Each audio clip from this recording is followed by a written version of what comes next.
Existe alguma chance de o Cruzeiro pensar em goleiro? Dá para dizer que o Matheus Cunha até agora não conseguiu emplacar, pelo menos não conseguiu convencer o torcedor cruzeirense. Você lembra que o Cássio precisou passar por cirurgia e só volta na próxima temporada. O ex-goleiro do Flamengo, Matheus Cunha, contratado para ser um reserva imediato, não tem deixado uma boa impressão e mais uma vez isso ficou muito claro na derrota por 4-1 para o São Paulo no Morumbi no último sábado. Mas, com a janela fechada, só há a possibilidade de contratação de atletas desempregados antes do fim da janela internacional, aquela do dia 3 de março. Fui fazer uma busca no Transfer Market para entender as opções para o gol, se o Cruzeiro quisesse contratar um goleiro. E olha que a diretoria do Cruzeiro afirma que não está no mercado. Dá para dizer que a busca é das mais complicadas. Tem, sei lá, uns 30, 40, 50 nomes por lá. Eu não conheci nenhum dos atletas à disposição para contratar. Só por contratar é melhor investir nos atletas da base ou insistir no Matheus Cunha, que em outros tempos no Flamengo já havia mostrado capacidade. Para metade do ano a coisa muda. A partir de 20 de julho a janela reabre por aqui e o Cruzeiro vai poder, se quiser, contratar goleiros de mais nome. Só para citar Marcelo Groi, ex-goleiro do Grêmio que está no Al-Shabaab, tem vínculo só até metade do ano. Existe também uma especulação de que Lucas Perry possa deixar o Leeds, aquele mesmo que foi formado no São Paulo, fez enorme sucesso no Botafogo. O Perry foi para o Leeds depois de uma passagem boa no Lyon, começou como titular, mas nesse momento tem jogado apenas a Copa da Inglaterra. E diante desse cenário, é uma especulação de que o Perry cogita voltar ao Brasil, debate que vai ficar certamente mais para o meio da temporada. Só para completar, tem informação importante, divulgada pelo Samuel Venâncio, o Wallace foi cortado da partida contra o Barcelona, estreia do Cruzeiro nesse meio de semana na Libertadores da América. O volante desacatou uma norma de conduta e desrespeitou um companheiro de equipe, até por isso nem viajou com o time para o Equador. Que péssimo negócio fez o Cruzeiro com o Wallace, hein? E eu achei que ele daria super certo. Volante que estava entre os maiores ladrões de bola do futebol italiano, com a camisa da Udinese no Cruzeiro, apesar do custo altíssimo, superior a 40 milhões de reais para a compra dos direitos econômicos e de um salário na casa de 1.200.000 por mês, é uma negação atrás da outra.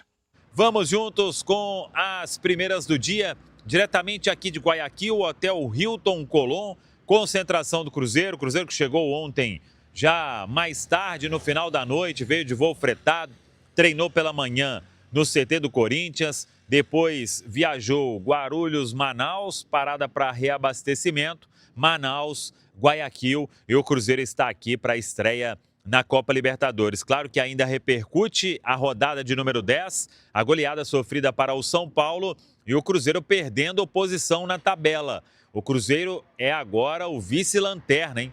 Só ficando à frente aí da equipe do Mirassol, que perdeu para o Red Bull Bragantino, próximo adversário do Cruzeiro, em termos de Campeonato Brasileiro, com 7 pontos apenas em 30 disputados. A situação vai ficando cada vez mais complicada para o time estrelado. Mas agora aquela virada de chip, porque temos a estreia na Copa Libertadores. O Cruzeiro aqui sem o Romero, a gente já trouxe a questão, por causa de um incômodo muscular. O Romero ficou com a delegação em São Paulo e de lá voltou a Belo Horizonte para fazer tratamento. E com isso, o técnico Arthur Jorge, ele vai ter que quebrar a cabeça aí para definir o time do Cruzeiro, se ele vai fazer mais mudanças, se o Lucas Silva, por exemplo, retoma um lugar entre os titulares. E quem não veio com a delegação, uma decisão da diretoria do Cruzeiro, é o Wallace. Ele foi afastado por indisciplina. Segundo o Cruzeiro, ele desacatou uma norma de conduta do clube, desrespeitou um companheiro de equipe e foi afastado. De São Paulo, retornou a Belo Horizonte, dificilmente vai voltar a jogar com a camisa do Cruzeiro. É um atleta que foi contratado com uma grana muito importante, mas por causa desse ato de indisciplina, a situação do Wallace com a camisa do Cruzeiro, ela praticamente se encerra. Vamos ver os próximos passos disso. Não foram dados mais detalhes, mas apenas essa informação já é o suficiente. Um ato de indisciplina, um desacato a uma norma de conduta, desrespeito a um companheiro de equipe, e com isso o Wallace está afastado. Temos que aguardar os próximos dias, se vai treinar em separado, se o Cruzeiro vai procurar uma rescisão, se vai tentar a próxima janela para uma negociação, tudo que vai acontecer com o jogador nos próximos dias. Treinamento hoje à tarde, estádio do Emelec, Jorge Capwell. E aí, o Arthur Jorge montando o Cruzeiro para estrear nesta terça-feira diante da equipe do Barcelona. É noite de Copa Libertadores e a Samuca TV já aqui em Guayaquil para trazer todos os detalhes. Tá falado, pessoal? Boa tarde para você, Thiago. Para quem nos acompanha aqui no Rádio Esportes da Itatiaia, bom dia aqui em Guayaquil, no Equador, de onde a Itatiaia já fala cobrindo e também acompanhando todos os passos da chegada da delegação do Cruzeiro.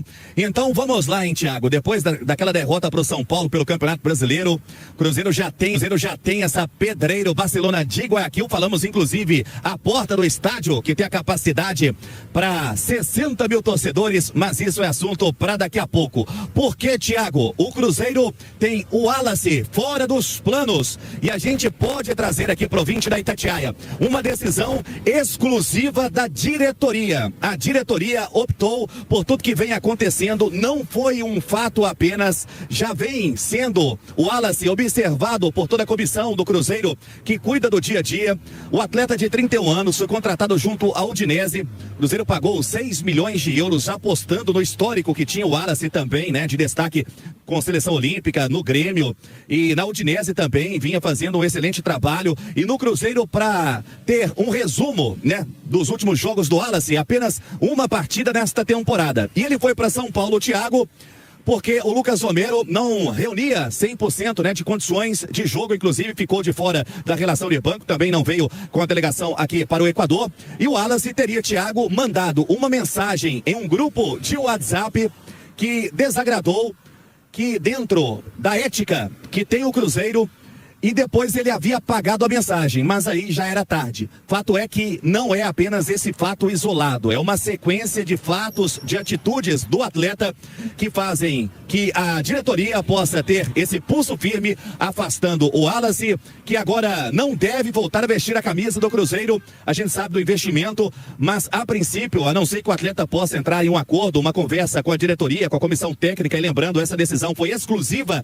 da diretoria em afastá-lo, não veio, foi cortado sequer, né, veio aqui para o Equador, deixou São Paulo, já foi para BH. Eu entrei em contato também com o empresário do Wallace, que disse ainda não ter conversado com o atleta a respeito dos detalhes, mas que tem uma boa relação com Pedro Lourenço e também com toda a diretoria do Cruzeiro para resolver toda a situação. O Wallace cortado, indisciplina, Thiago. Olha, vamos ser diretos no que aconteceu.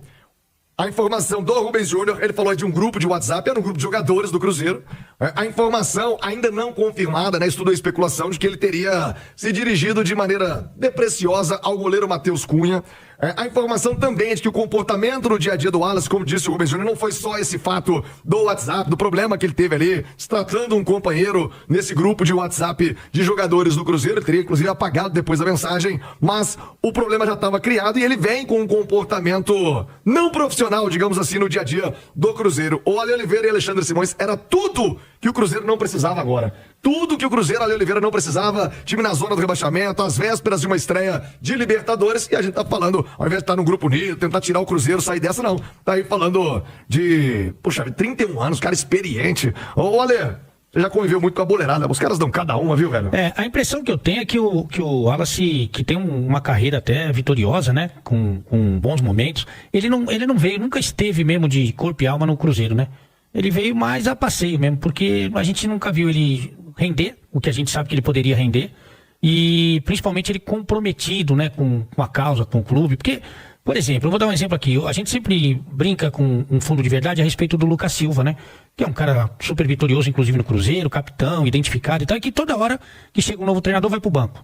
Você já viu o Lucas Silva, que passa por essa situação, envolvido em alguma treta, em alguma confusão, reclamando publicamente, falando alguma coisa que não fosse para tentar ajudar? Você não vê, né? E o Wallace, já há algum tempo, muita gente que vive ali os bastidores do Cruzeiro sabe que ele não é exatamente um exemplo de comprometimento, né? Já não está jogando, que eu saiba, e isso acontece com todo mundo no Cruzeiro. Recebe em dia, não é pouco, não joga. Então o cara tem que pegar, ter a consciência de que, poxa, ele já está devendo. e tentar fazer o dele, né, cara? Aquela história, se não ajuda, pelo menos não atrapalha, né? Exatamente. Então, no final das contas, eu não sei como é que vai ser esse acerto, não é simples, né? Porque o cara tem contrato. O Cruzeiro, ele morre num prejuízo aí. Que prejuízo. Mas de O repente... financeiro já tá na conta, né? Já era. Já era. Agora, pelo menos, não atrapalha, né? Exatamente. Mas de repente você vai tirando ali aqueles que não têm. Eu não quero usar o termo que é feio, né? Que é laranja podre, sabe? Mas já vai tirando do grupo pessoas que não têm, assim, o mesmo ideal, né? Que não estão na mesma pegada. Eu acho que esse é o único aspecto positivo de toda essa história. Ô, Alexandre Simões, onde eu falei depreciosa, entenda-se depreciativa, tá? Eu vou te falar, tá difícil, viu? O Cruzeiro nessa situação, Cruzeiro cheio de problema e agora mais essa bomba aí pra ser tratada, ô Alexandre Simões. Ô Thiago, a gente precisa saber como que isso vai refletir dentro do grupo, né? Porque tecnicamente, em campo, não vai refletir nada, né? Não. Porque o Wallace não joga, né? Não, no futebol ele é um zero à esquerda. Não agora vai ele, tá refletir sendo, nada. agora ele tá sendo um número negativo dentro do grupo, pô, na imagem com o restante dos jogadores. Talvez Isso. o Cruzeiro possa usar disso do limão uma limonada, né? Integrar a turma, chamar pra si. Isso é Exato. muito preocupante, tá, Simões? Assim como a impressão que a gente tem é de que fez do limão uma limonada na situação do Dudu ano passado, né? A situação do Dudu não foi como a do Wallace, né? Não chegou a esse ponto. Não chegou a esse ponto, mas de toda forma não deixou de ser uma coisa traumática, né? Porque era uma das principais contratações da temporada e que de repente deixou o clube e aí com um acerto e que o clube teve que bancar, acho que até dezembro do ano passado, né? O Cruzeiro teve que pagar esse acerto ao Dudu. Agora tá pagando o Gabigol e agora já vem a questão do Wallace, né? Eu acho, Thiago, que o ponto principal que o Cruzeiro precisa trabalhar, tá? Além do psicológico, é o aspecto físico. O time do Cruzeiro é um time cansado. O time do Cruzeiro é um time cansado. E eu tenho muito medo... Mas depois da data FIFA, ô Simões, Ô, Ale, 10 dias parado, fisicamente, 3 dias de folga. olha só, fisicamente, o time já vinha mal. Por causa da sequência de jogos, Sim, Campeonato essa Mineiro e parte Campeonato eu Brasileiro. também concordo. Aí teve uma semana de preparação. 3 de folga, 3 dias. Não, jogou Domingo domingo contra o Santos, folgou segunda e terça e voltou a trabalhar quarta. Que foi o dia que começa o trabalho do Arthur Jorge para jogar na outra quarta contra o Vitória. Aí jogou na quarta. Aí quinta é o dia seguinte do jogo. O cara tá morto. Sexta é a véspera do outro jogo, que foi o do São Paulo. E o time fisicamente, claramente o Cruzeiro estava abaixo do São Paulo. Claramente abaixo. A questão do Gerson, por exemplo, é isso. O Gerson não tá conseguindo render porque o Gerson fisicamente tá morto. Tá morto. E quando a gente pensa no futuro, quando a gente pensa nesse jogo de amanhã contra o Barcelona de Guayaquil, com um nível de motivação lá em cima, eu tenho muito medo desse aspecto físico. Eu tenho muito medo desse aspecto físico. E quando a gente fala de aspecto físico, a gente fala do Wallace. Porque o Wallace não conseguiu entrar em forma no Cruzeiro. O Wallace, em determinados momentos, tá? Os movimentos dele em campo lembravam muito o que vem acontecendo atualmente com o Neymar. O Wallace nunca conseguiu render o que se esperava dele e o que a gente já viu ele render no Grêmio, na Seleção Brasileira, na Udinese. Então, quer dizer... Mas isso não tem a ver exatamente só com o treinamento, né? Não, tem com o jogador também, com o comprometimento dele. Tá um ano e... Não, ele chegou em 2024. Vai pra 2 anos já. Até no medida certa os caras ficam bem fisicamente. Ele chegou com o Mateuzinho, com o Cássio, então. com o Caio Jorge. Exato. Não é adaptação. Não. Fala pessoal, estamos aí com atualizações importantes do Cruzeiro. Se inscreva e ative o sininho para receber mais atualizações da Raposa todos os dias. Deixe seu like que é muito importante para o crescimento do canal. Utilize o espaço aqui embaixo para registrar sua opinião. Ficamos por aqui com mais esse giro de notícias. Um abraço e até o próximo vídeo.